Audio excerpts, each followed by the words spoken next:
Token delisting Web3 की दुनिया का एक बहुत ही वाइडली डिस्कस टॉपिक बन चुका है। हाय, मैं हूं मनीषा और आज हम बात करेंगे टोकन डीलिस्टिंग के बारे में। ये क्या है, क्यों होता है और इससे किस तरह का इम्पैक्ट इसके इन्वेस्टर्स को होता है। इसके कई रीजन हैं। एक बहुत कॉमन रीजन ये है, कोई भी क्रिप्टो यूजर किसी भी टोकन की अंडरलाइन टेक्नोलॉजी की ग्रोथ को एक्सपेक्ट करके उसमें इन्वेस्ट करता है, लेकिन कभी कभी ये प्रोजेक्ट्स ऑफ ट्रैक भी हो जाते हैं या इनकी टेक्नोलॉजी में कुछ ऐसी कमियां दिखने लगती हैं जो उस यूजर को या उसे लिस्ट करने वाले प्लेटफॉर्म्स को पहले नहीं पता थी। ऐसे डेड प्रोजेक्ट से अपने यूजर्स को बचाने के लिए कभी कभी सेंट्रलाइज एक्सचेंज इन प्रोजेक्ट्स के टोकन को डीलिस्ट कर देते हैं। यहाँ पे एक इम्पॉर्टेंट नोट करने की बात यह है कि सेंट्रलाइज एक्सचेंजेस के पास उनके यूजर्स के फंड्स की रिस्पॉन्सिबिलिटी होती है, तो इस केस में डीलिस्टिंग सीफाई के लिए एक जरूरी स्टेप है अपने इन्वेस्टर्स को फ्रॉड और स्कैम से बचाने के लिए।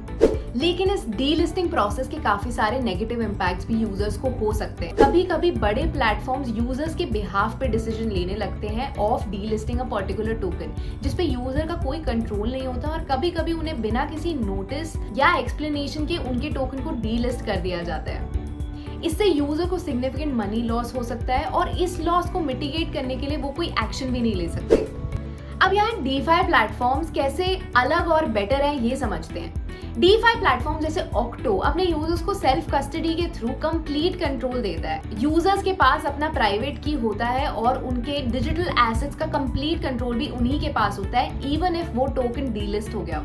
और डीलिस्टिंग की प्रॉब्लम को और सॉल्व करने के लिए ऑक्टो ने Avalanche, Fantom, Polygon smart chain, BSC जैसे डिफरेंट चेन्स को इंटीग्रेट किया है, जिसपे 50+ टोकन्स हैं। इससे यूजर्स को अलग अलग चेन्स और प्रोटोकॉल पे 1000 टोकन्स यूज करने का मौका मिलता है। मतलब एक यूजर हमेशा किसी ना किसी प्लेटफॉर्म पर अपना टोकन यूज कर सकता है। अब समझते हैं कि अगर एक टोकन बड़े प्लेटफॉर्म से डीलिस्ट हो चुका है और वो टोकन को एक यूजर डीफाई के प्लेटफॉर्म पे होल्ड करता है, तो वो इस लॉस को कैसे मिटिगेट कर सकता है। वो काफी सारे एक्शंस ले सकता है, जैसे उस प्लेटफॉर्म पे उस टोकन को किसी और टोकन के साथ स्वैप कर सकता है या फिर उसको होल्ड कर सकता है इस उम्मीद में कि वो बाद में रीलिस्ट हो जाएगा और उसका प्राइस बेटर हो सकता है, या फिर वो एक लॉस पे कभी भी उस टोकन को बेच भी सकता है। टोकन डीलिस्टिंग एक पूरी तरह से डिसेंट्रलाइज स्पिरिट नहीं है और इसके बारे में हमने अपनी कम्युनिटी पे, सोशल मीडिया पे अपने यूजर्स से बात करी और आप लोगों की भी यही राय थी कि नो डीलिस्टिंग्स। तो हमने अपने ऑक्टो ऐप पर किसी भी टोकन को डीलिस्ट ना करने का फैसला किया है। हम हमेशा अपने यूजर से कम्युनिटी या सोशल मीडिया के थ्रू टच में रहते हैं और उनके फीडबैक को इम्प्लीमेंट करने की कोशिश करते रहते हैं।